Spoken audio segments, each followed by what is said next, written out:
ये यहाँ fourth schedule में डाल दिया, फोर्थ शेड्यूल में डाला, रीजन भी तो देनी है। रीजन दे रहे हैं कि आप एसोसिएट हो भाई बीएलए के साथ। अच्छा, मुझे बड़ा वही हुआ कि बीएलए बीएनपी और खसूसन नेशनल पार्टी को तो कहती है कि आप रियासती दलाल हो, सॉरी टू से ऐसी वर्डिंग इस्तेमाल करने पर, लेकिन जो बीएलए वाले कहते हैं इनको, या बीएलएफ वाले कहते हैं, मैं वो वर्डिंग आप तक पहुंचा रहा हूँ। जो बीवाईसी को सपोर्ट कर रहे हैं या जो उनका नैरेटिव है उनको सपोर्ट कर रहे हैं और सरकारी मुलाजिम हैं उनकी लिस्टें हैं।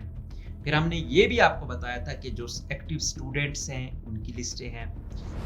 तीसरा, फिर हमने आपको ये भी बताया था कि ऐसे लोग भी शामिल हैं जो सियासी एक्टिविस्ट हैं या एक्टिविस्ट हैं या सोशल एक्टिविस्ट हैं। तो मतलब अलग अलग लिस्टें बनाई गई हैं और बिलाखिर उसके जो समरात हैं वो आना शुरू हो गए हैं।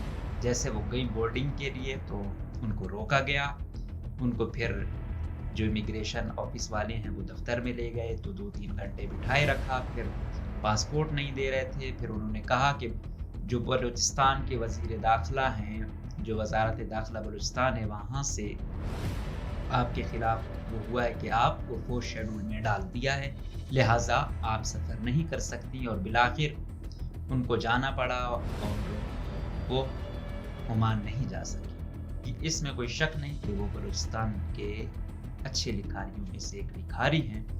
तो पहले मरले में ये होता है कि उनका ट्रांसफ़र किया जाता है क्वेटा से डेरा बुकरी की जानिब, और साथ ही उनका नाम फोर्थ शेड्यूल में डाला जाता है। फोर्थ शेड्यूल में भी उनको जो थाना जाना है उन्होंने वहाँ अपनी हाज़िरी देनी होती है और बताना होता है कि मैं यहाँ हूँ, क्वेटा है। तो फिर रियासत ने मुख्तलिफ ही हथकंडे इस्तेमाल किए हैं कि एक तरफ उनकी ड्यूटी वहाँ पर है और दूसरा हाज़िरी उन्होंने यहाँ देनी है। तो ये एक सिनेरियो है। अब इधर वाले को भी बीएलए में डाल दिया, उधर वाले को भी बीएलए में डाल दिया। मैंने कहा वाह भाई, अब वो बेचारे न इधर के हैं न उधर के हैं। वो कहते थे हम कानून और आयन के ताबे हैं, हर वो डिमांड कर रहे हैं जो आयन में है, और आयन वाले कह रहे हैं कि आप उनके एजेंट हो, और वो कहते हैं कि आप जो है ना रियासत के दलाल हो। तो अब ये समझ नहीं आ रही उनको कि भाई हम किसके वफादार हैं।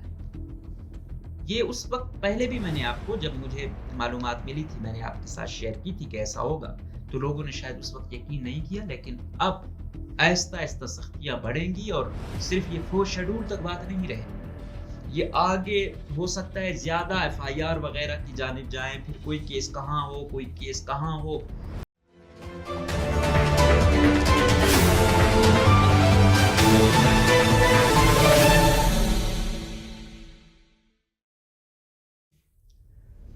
अस्सलाम वालेकुम।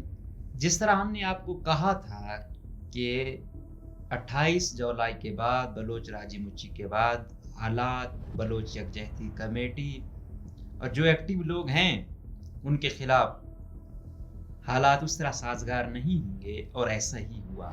हमने आपको पहले भी बाखबर किया था कि लिस्टें बन रही हैं जिसमें सरकारी मुलाजमीन हैं जो बीवाईसी को सपोर्ट कर रहे हैं या जो उनका नैरेटिव है उनको सपोर्ट कर रहे हैं, और सरकारी मुलाजिम हैं उनकी लिस्टें हैं। फिर हमने ये भी आपको बताया था कि जो एक्टिव स्टूडेंट्स हैं उनकी लिस्टें हैं।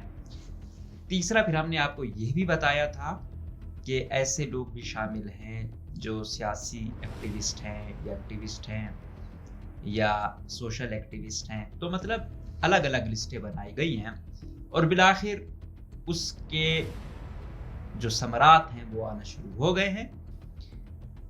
कल यूं होता है कि समीदीन बलोच जा रही होती है मस्कत, ओमान।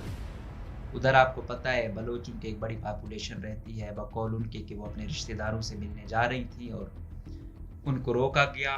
कोई 12 बजे उनकी फ़्लाइट थी, 9 बजे वो गई। तो जैसे वो गई बोर्डिंग के लिए तो उनको रोका गया, उनको फिर जो इमिग्रेशन ऑफिस वाले हैं वो दफ्तर में ले गए तो 2-3 घंटे बिठाए रखा, फिर पासपोर्ट नहीं दे रहे थे। फिर उन्होंने कहा कि जो बलूचिस्तान के वज़ीर दाखिला हैं, जो वजारत दाखिला बलूचिस्तान है, वहाँ से आपके ख़िलाफ़ वो हुआ है कि आपको फोर्थ शेड्यूल में डाल दिया है, लिहाजा आप सफ़र नहीं कर सकती। और बिलाखिर उनको जाना पड़ा और वो ओमान नहीं जा सकी।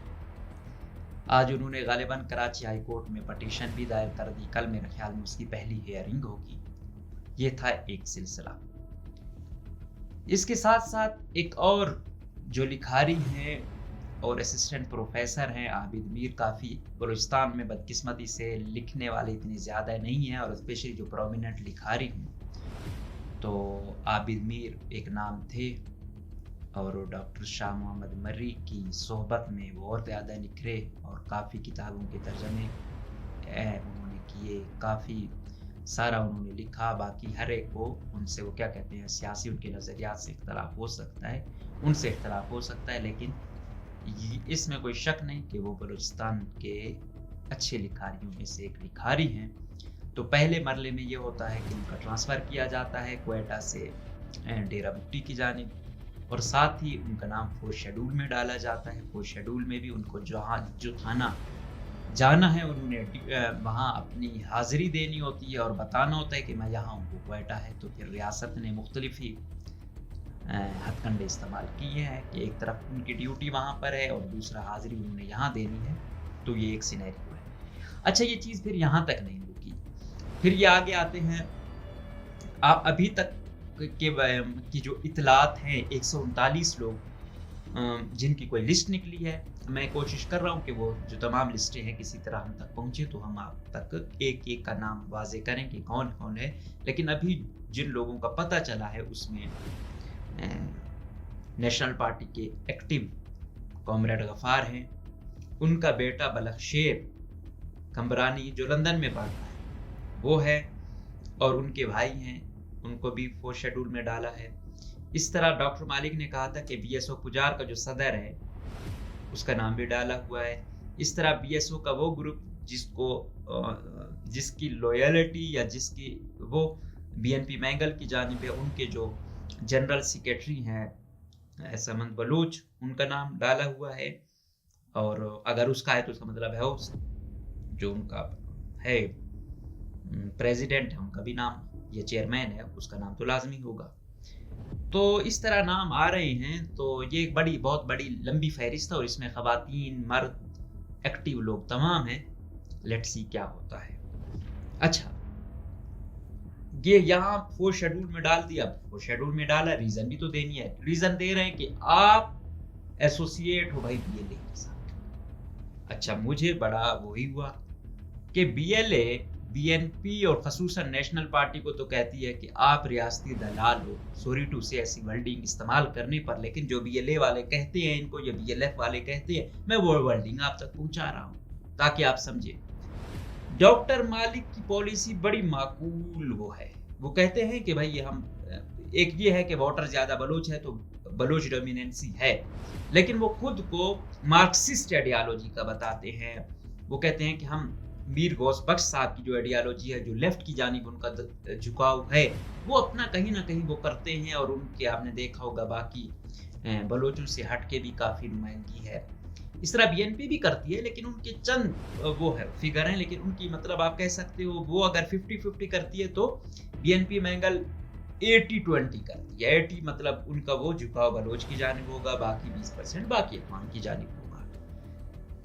और आइडियोलॉजी है बीएनपी की, वो बड़ी सख्त आइडियोलॉजी है। नेशनल पार्टी की जानिब वो इतनी फ्लेक्सिबल नहीं है। तो ये उनको भी, अच्छा बीएनपी की मतलब जो स्टांस है, शायद इन्होंने हथियार नहीं उठाए हुए, बीएलए ने हथियार उठाए हुए, लेकिन बीएनपी की कॉम्प्रेस्टू में आइडियोलॉजी सबसे सख्त है। जो लीगल पैरामीटर्स में देखें जो सियासी पार्टियां काम कर रही हैं, इसमें बीएनपी की जो आइडियोलॉजी है वो थोड़ी बहुत ही आप उसको रेडिकल से वो कर सकते हैं, लेकिन है वो एक्सट्रीम वाली।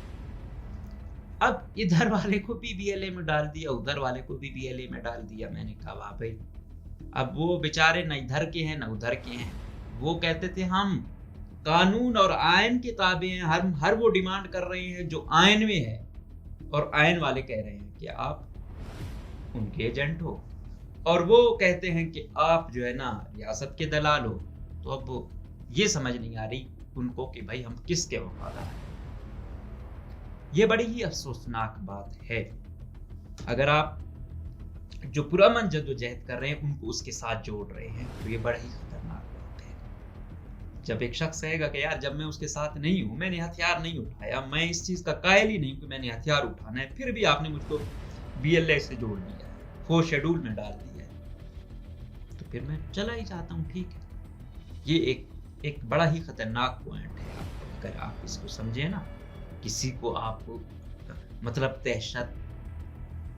रियासत दहशतगर्द तंजीम डिक्लेयर करती है, अगर उनको वो दहशतगर्द कहते हैं तो इसका मतलब है इनको भी इन्होंने दहशतगर्द कहा है।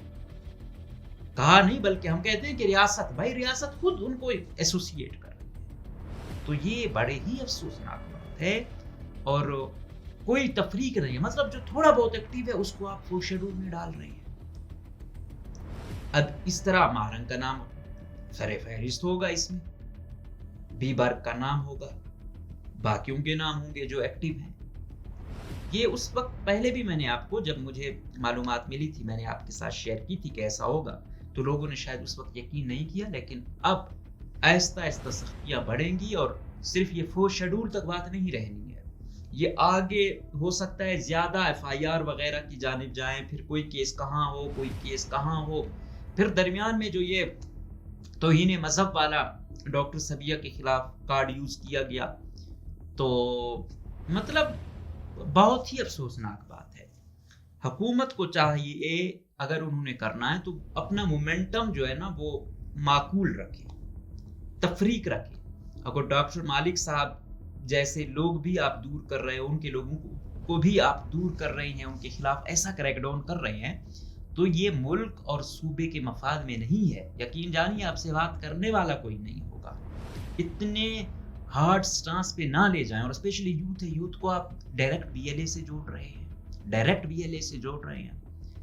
और ऐसा होगा तो आप सोचिए, जब रियासत खुद उनको एसोसिएट करेगी तो फिर शायद कल हर दूसरा वो कहे कि यार जब वैसे ही जोड़ा जा रहा है तो ओपनली कहेंगे, तो फिर फर्क नहीं रहेगा। फिर शायद एक जो पहाड़ों में जंग लड़ रहा है वो BLA का एहलकार, और एक को जो आपने BLA का एहलकार बना दिया, फिर तफरीक ही नहीं होगी। फिर वो भी कहेंगे कि हाँ ये भी BLA है, वो भी BLA है। तो ये बड़ा खतरनाक ट्रेंड है। ये पता नहीं कौन से लीगल माइंड्स हैं और इतने बड़े ब्लंडर्स कर रहे हैं। मेहरबानी करके ये यूथ है, इसको एंगेज करें।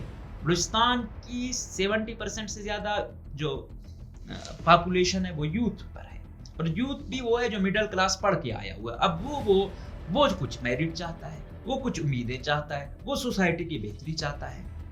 तो हो सकता है कि वो आपकी परफॉर्मेंस से इतना मुतमईन ना हो, लेकिन इसका ये मतलब भी कभी नहीं है कि वो BLA या BLF का कारिंदा है या उनकी आइडियोलॉजी से मुतासिर है।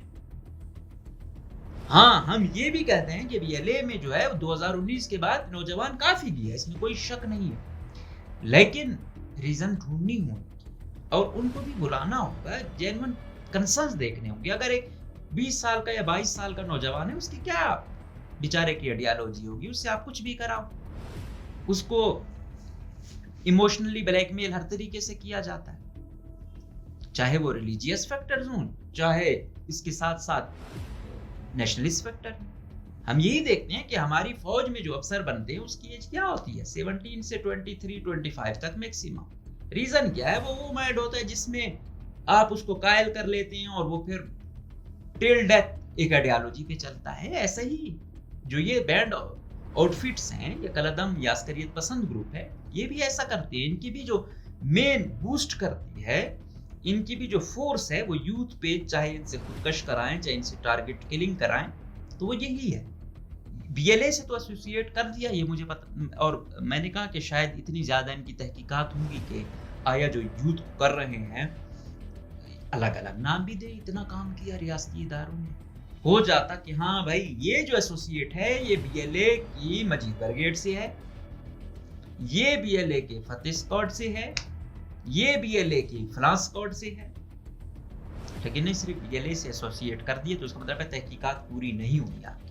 अगर आप साथ साथ ये भी कर देते तो शायद मजीद वादे हो जाता, लेकिन अफसोस ही किया जा सकता है। बाकी रियासत जोरावर है, ताकतवर है, वो मेरा भी शायद नाम डाल दे, दूसरे का भी डाल दे, जो भी एक्टिव है उसका नाम डाल रहे हैं, लेकिन इससे कोई डरेगा नहीं, उल्टा ये खौफ खत्म करेगा।